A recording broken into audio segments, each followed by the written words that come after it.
एक 17 साल तालिब इल्म जो अमेरिका में पढ़ने गया था, अचानक लापता हो जाता है। अगवाकार उसके वालिदैन को बेटी की तस्वीर भेजते हैं, लेकिन जब पुलिस उसे ढूंढती है, वहाँ ना कोई अगवाकार होता है, ना बंदूक, सिर्फ एक अकेला टेंट, बर्फ ही बर्फ और मुबायकुम। क्या ये सब एक ड्रामा था या जदीद टेक्नोलॉजी का खौफनाक उजाल? आज आप जानेंगे साइबर किडनैपिंग। एक कहानी है तो सच, लेकिन आपको फिल्म लगेगी। इस लड़के का नाम काई है और किसी ने उसे अगवा कर लिया है। अगवाकार काई के बदले में एक भारी तावान की रकम का मुतालबा कर रहे हैं। काई का ताल्लुक चीन से है और वो अमेरिका की रियासत योटा में एक हाई स्कूल में बतौर एक्सचेंज स्टूडेंट तालीम हासिल करने गया हुआ है। वो एक पुरस्कून तालीमी गुजार रहा था। उसकी ज़िंदगी पुरस्कून थी, लेकिन एक दिन अचानक एक नामालूम और पुरस्कार शख्स उसे एक पैगाम भेजता है, क्योंकि उस शख्स की कोई शनाख्त नहीं हो सकी, इसलिए हम उसे शैडो के नाम से जानेंगे। एक ऐसा साया जो अंधेरे में छुपकर अपना वार कर रहा था। शैडो ने काई को धमकी दी कि अगर तुमने मुझे रकम ना दी तो मैं चीन में तुम्हारे घर वालों को नुकसान पहुंचाऊंगा। काई एक अनजाने खौफ का शिकार हो गया। उसके पास ना ताकत थी, ना कोई सहारा, ना ही ज्यादा पैसे। जो कुछ भी उसके पास मौजूद था, उसने वो सब कुछ शैडो के हवाले कर दिया ताकि वो खुद को और अपने वालिदैन को महफूज रख सके। और शायद वो समझता था कि इसी में उसके घर वालों की सलामती थी। काई दिल ही दिल में चाह रहा था कि किसी न किसी तरह चीन में मौजूद उसके वालिदैन को खबर हो जाए कि कोई उन्हें मुसलसल देख रहा है। लेकिन शैडो ने उसे सख्ती से वार्निंग दे रखी थी कि अगर तुमने किसी को बताया या घर वालों से राब्ता किया तो नताइज बहुत खतरनाक होंगे। काई खौफ के मारे चुप रहा। उसके दिल में एक ही सोच थी कि अपने घर वालों को बचाना है, चाहे जो भी कीमत अदा करनी पड़े। और वालिदैन से बढ़ के तो सरमाया हो ही नहीं सकता। जल्द ही शैडो ने दोबारा उससे राब्ता किया। इस बार वो पहले से ज़्यादा सख्त लहजे में बात कर रहा था और उसने मज़ीद रकम का मुतालबा किया। काई अब बेबस था और उसने इसके बावजूद शैडो को कुछ रकम दे दी। लेकिन ये कोई वक्ती हल ना था, ये तो एक अंधा कुआं था जिसमें हर दिन काई डूबता ही जा रहा था। ये सिलसिला कई हफ्तों तक जारी रहा। शैडो धमकियां देता रहा और काई अपनी जेब से जो थोड़ा बहुत बचता वो उसको भेजता रहा। आखिरकार काई मुकम्मल तौर पे खाली हो जाता है। उसके पास न रकम बची थी और ना ही कोई रास्ता।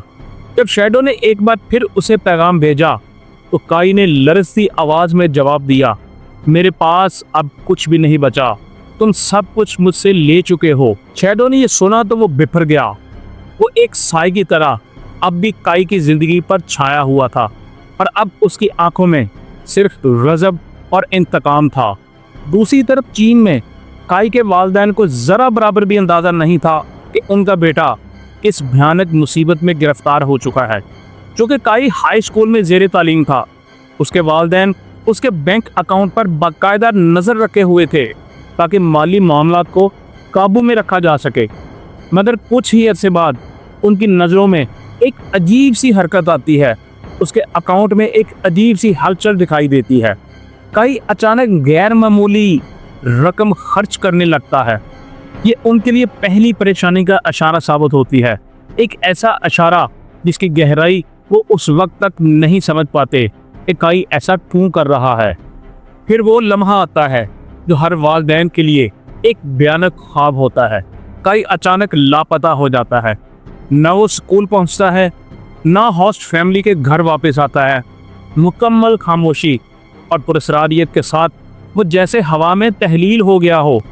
एक तरफ अमेरिका में काई की गुमशुदगी ने सनसनी फैला दी, तो दूसरी तरफ चीन में उसके वालिदैन की दुनिया उलट पुलट होगी। और होनी भी चाहिए थी। तो बेटा गायब हो जाए तो वालिदैन के दिल पे क्या गुजरती है, जो वालिदैन है वो ही बेहतर जानते हैं। चंद ही दिन बाद काई के वालिदैन को एक खौफनाक पैगाम मौसूल होता है। पैगाम भेजने वाला वही पुरस्कार शैडो था, जो अब बराह रास्त वालिदैन को निशाना बनाता है। वो काई की एक तस्वीर उन्हें भेजता है, जिसमें काई एक अजनबी कमरे में अकेला, सहमा हुआ और कैद में नजर आता है। तस्वीर के साथ वो धमकी भेजता है कि अगर अपने बेटे की सलामती चाहते हो तो फौरन तावान की रकम अदा करो, वरना अंजाम की जिम्मेदारी तुम पर होगी। काई के वालिदैन पर जैसे क़यामत टूट पड़ती है। वो एक लम्हे की ताकीद किए बगैर घबराहट में मुख्तलिफ बैंक अकाउंट्स में तकरीबन $80,000 ट्रांसफ़र कर देते हैं। उनके दिल में सिर्फ एक ही दुआ गूंजती है कि बस हमारा बेटा महफूज हो। इसके साथ वो योटा में तैनात गैर मुल्की तलबा के निगरान अफसर से भी फौरी रब्ता करते हैं ताकि वो उनकी मदद हासिल कर सकें और उनके बेटे का सुराग लगाया जा सके। रब्ता अफसर फ़ौरन काई के स्कूल को कॉल करती है और संजीदा लहजे में पूछती है कि काई कहाँ है। उसके वालिदैन को खदशा है कि वो अगवा हो चुका है। ये सुनते ही स्कूल की इंतज़ामिया पुलिस को इतला देती है और चंद ही लम्हों में पुलिस अफसरान काई की होस्ट फैमिली के घर पहुंच जाते हैं ताकि तफ्तीश शुरू की जा सके। लेकिन होस्ट फैमिली भी हैरान हो जाती है। वो कहते हैं कि हमने सुबह ही तो काई को उसके कमरे में देखा था, ये कैसे मुमकिन है कि वो अचानक गायब हो गया और उसका पता ही नहीं चल रहा। अब मामला संगीन हो चुका था। काई न स्कूल में था, न घर में और ना ही किसी दोस्त के पास, जैसे उसे ज़मीन खा गई या आसमान निकल गया हो। पुलिस ने फौरी तौर पे मामले की हसासियत को मद्देनज़र रखते हुए FBI को साथ मिलाया और जैसे ही FBI के माहिरीन ने केस का जायज़ा लिया तो वो फ़ौरन बोल उठे, हम जानते हैं कि ये क्या है, ये एक साइबर अगवा है। हम पहले भी इस जैसे केसेस देख चुके हैं। यानी FBI को अब समझ आ गया था कि केस इस जानिब जाएगा। अब असली तफ्तीश का आगाज़ हुआ। मोबाइल टावर्स के सिग्नल्स ने एक हैरानकुन इंकशाफ किया। काई का फ़ोन योटा के करीबी पहाड़ों में किसी मखसूस मुकाम पर ऑन किया गया था। ये सुराग हाथ आते ही टीम ने फौरी तौर पर सर्च ऑपरेशन लॉन्च कर दिया। ड्रोन्स, खोजी टीमें, तरबियत याफ्ता कुत्ते, यानी तमाम रिसोर्सेज इस्तेमाल किए गए, मगर काई का कई दिन तक कोई सुराग न मिला। आखिरकार एक दिन पहाड़ों में गश्त करते हुए एक अफसर को दूर से एक टेंट दिखाई देता है। टेंट बिल्कुल सुनसान और सर्द मौसम की लपेट में था। जैसे ही वो अफसर टेंट के करीब पहुंचता है और उसकी जिप ओपन करता है तो उसकी आंखें हैरत से फैल जाती हैं। अंदर एक सहमा हुआ, कमज़ोर और कांपता हुआ काई बैठा हुआ था। काई के पास ना कोई हथियार था, ना कोई हिफाजत का सामान, सिर्फ एक स्लीपिंग बैग, कुछ खुराक, थोड़ा सा पानी, एक कंबल और चंद मोबाइल फ़ोन्स जो बज़ाहिर शैडो की हदायत पर राब्ते के लिए इस्तेमाल किए जा रहे थे। ये लम्हा ना सिर्फ काई के लिए बल्कि हर उस वालिदैन के लिए एक वार्निंग थी जिनके बच्चे बैरून मुल्क तालीम हासिल करने जाते हैं। काई का जिस्म कैद नहीं था, मगर उसका दिमाग एक ऐसी कैद में बंद हो चुका था जहां खौफ, धमकी और जज्बात ब्लैकमेलिंग के हाथों जकड़े हुए थे और वो जैसे अगवाकार उसको कह रहे थे वो वैसे ही मजबूरन कर रहा था। जब वो अफसर काई के करीब पहुंचता है तब हकीकत एक हैरत अंगेज मोड़ लेती है। वहाँ कोई अगवाकार नहीं था, ना कोई शैडो, ना कोई मसाला शख्स, ना ही कोई बंदूक बरदार मुजरिम। काई अकेला, बिल्कुल अकेला और सहमा हुआ था। तहकीकात के दौरान जो सच सामने आता है वो खौफनाक होता है। ये दावा किया जा रहा है कि शैडो नामी शख्स ने ही कायल किया था काई को कि वो यहाँ पे आए, या अब ये कह लें कि उसने उसके दिमाग पर काबू पा लिया था। उसने काई से कहा कि अगर वो खुद को अगवा शुदा जाहिर करे, अपनी तस्वीरें भेजे और पहाड़ों में जाकर छुप जाए, वो चीन में मौजूद उसके वालिदैन को कुछ नहीं कहेगा। और ये सब कुछ सिर्फ फ़ोन कॉल्स, मैसेजेस और जज्बाती धमकियों के ज़रिए किया गया। FBI के माहिरीन इस किस्म के केस को एक नए नाम से पहचानते हैं, साइबर किडनैपिंग। ये जिस्मानी अगवा नहीं बल्कि दिमागी कैद होती है। इसमें असल अगवाकार कभी मौका पर मौजूद नहीं होता, लेकिन फिर भी शिकार इतना कायल हो जाता है कि वो खुद को एक हकीकी मगवी समझने लगता है। और यहाँ दिलचस्प बात यह है कि जिसे हम शहडो कहते आ रहे हैं वो दरअसल कोई एक फ़र्द नहीं बल्कि एक बाकायदा ग्रोह था, और वो ग्रोह अमेरिका में कहीं पर भी मौजूद नहीं था।